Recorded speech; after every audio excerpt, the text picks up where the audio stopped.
Dear ladies and gentlemen, today's video will start our journey of identifying the fallen high holy kings of the earth, from the Nephilim rulers of the earth, from the Syrian pest of the earth, from the common Gentile heathen. Yep, we are dealing with all four at one time at this moment in time.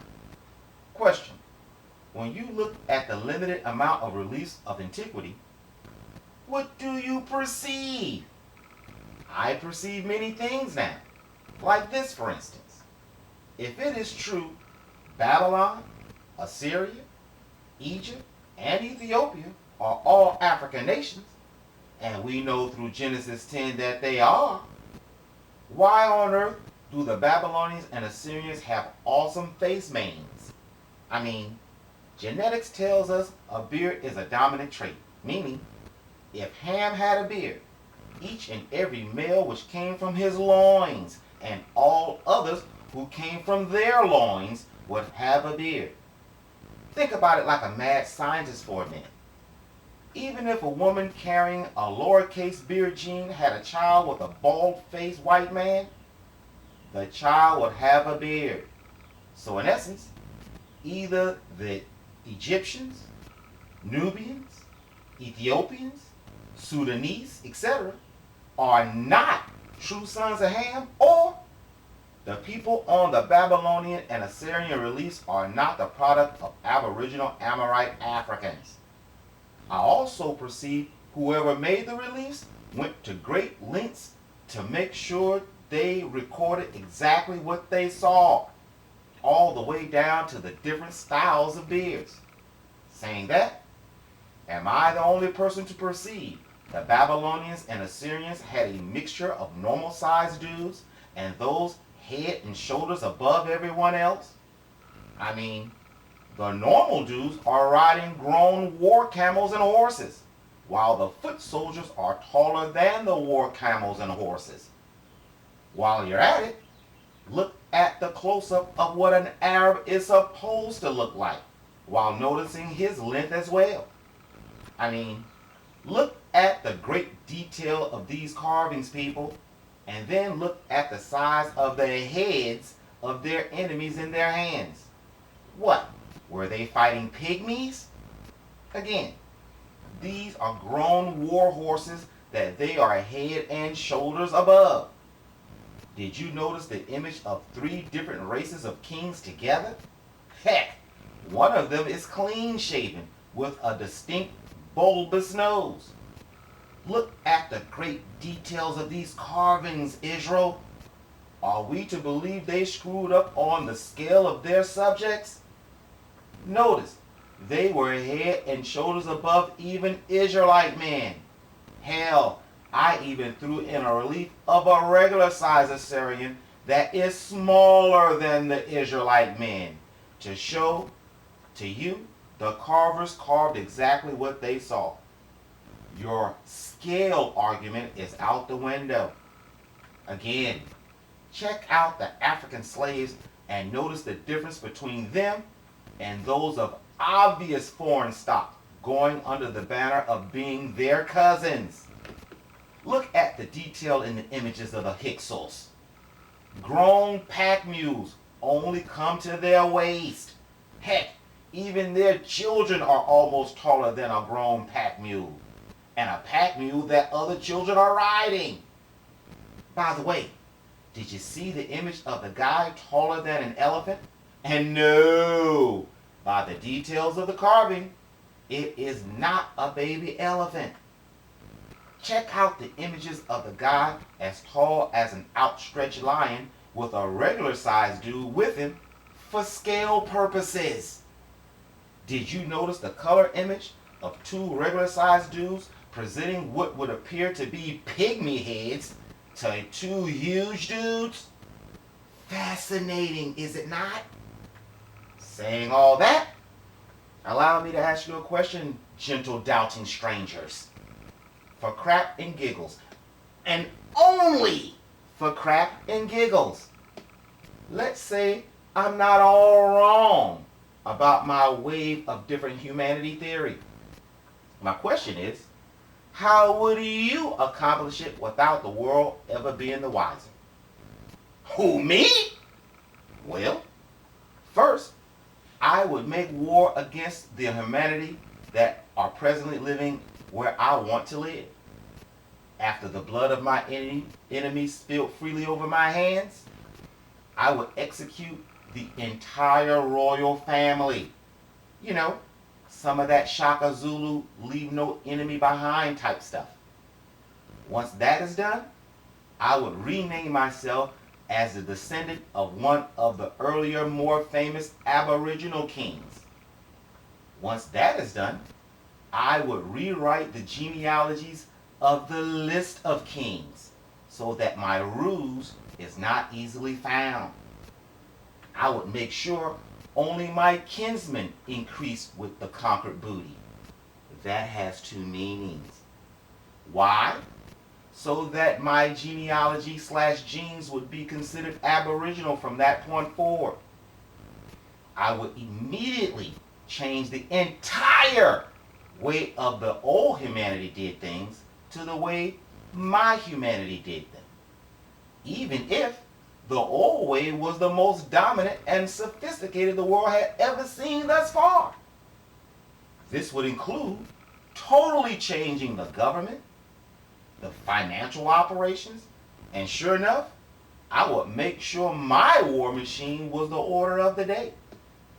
To complete my agenda, like the humanity before me, I would take my war machine, you know, the one that no one knows how to defend themselves against, and in just 18 puny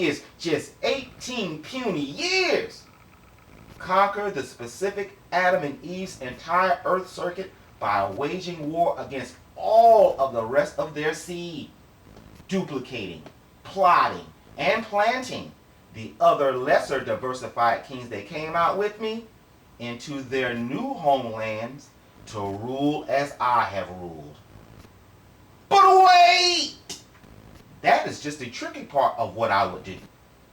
For my big fig Newton, after all has been put in place, I would destroy all of the records of the earlier kings so my takeover is cemented in history for millenniums to come. Pretty good plan, ain't it? Ain't it? Well, funny thing happened along our crap and giggle path. It appears mind you, this exact same scenario was played out at least 4 times during 3 different ages of what we call history. These next 4 or 5 videos are my proof of these fundamental facts. First, we will deal with the Assyrian and subsequent Babylonian humanity takeover. And then we will mosey on down the Nile to Egypt, and so on and so on. But as far as this video world history exposure is concerned, I want to go over the rise of someone that everyone should know by now. Tiglath-Pileser III. Yep, the cat responsible for the so-called lost tribes of Israel. Comes to find out, well, check it out. Oh yeah, I almost forgot. Remember our earlier discovery, the holy man, the Indian holy man, told us about how the Netherworldians and the scriptures attest to the Syrians ascend from the earth? You remember, each nation would come out under the banner of their God and make war with the nation that came out of the earth sometime before them.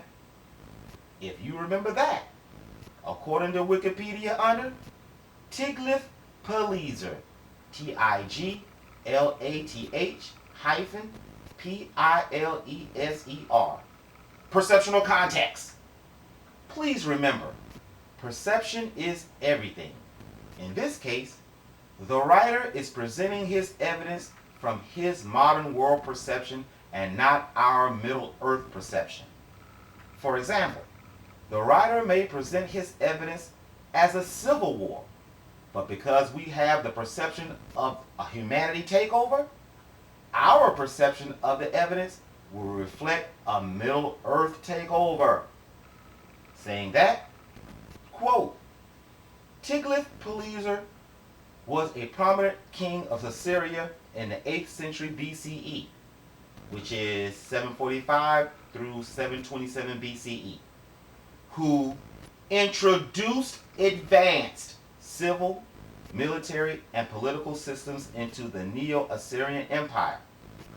Tiglath-Pileser III seized the Assyrian throne during a civil war and killed the royal family.